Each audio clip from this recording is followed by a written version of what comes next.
I'm a doctor in economics. I'm working with the United Nations since 2002, and specifically on UNDP, on development matters, on coordination matters.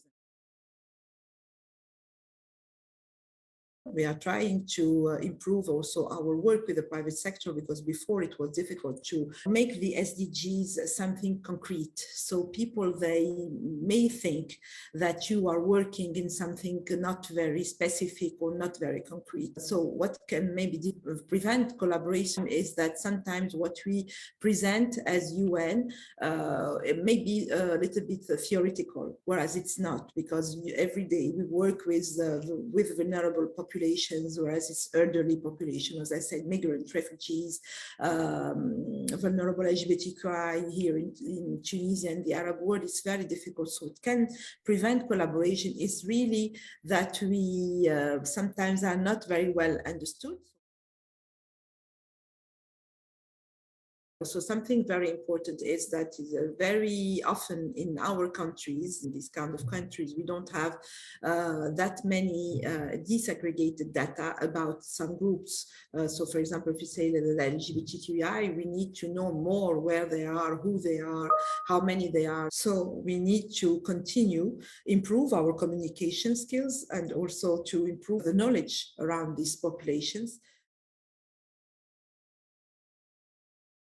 For me, the collaboration begins with a frank discussion with these new partners. I said always the unusual suspects, the ones that probably we don't work every day with. And it is very important to identify these organizations or group of people. To make it sustainable, first of all, I think it's very important to develop trust within and with your partners, because if they know you, if they have already worked with you, they will continue to do so, because you have maybe shown some good results and an impact for the population you are serving. And maybe, as you know, also trust is not something that you build on one night. You really need to prove it. You need to develop very good relationship with your partner.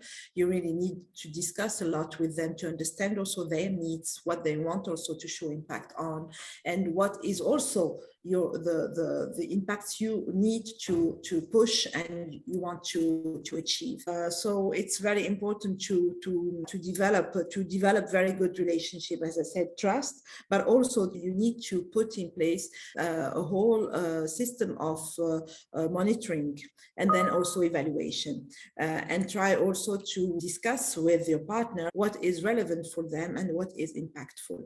And with that, you can also see what has been an achievement, what has been a good result, and what is not a good result and why. So also you can maybe communicate and explain, and then also change the way you are doing things.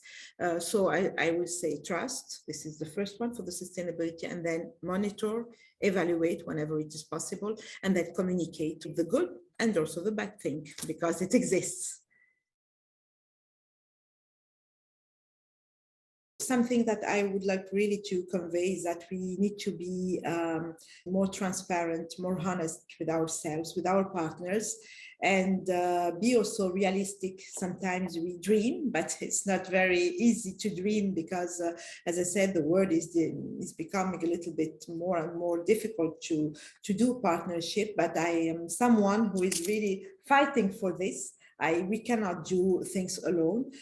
We really need to go on system transformation. We need to develop more and more platforms for multi-stakeholders in order for everybody to understand what he can bring and what is the value added of each and every one. And I'm sure that we have everything to do really a better world. It's not that it is only a motto. It's something that we can do. I trust it, and I'm sure that we can do it.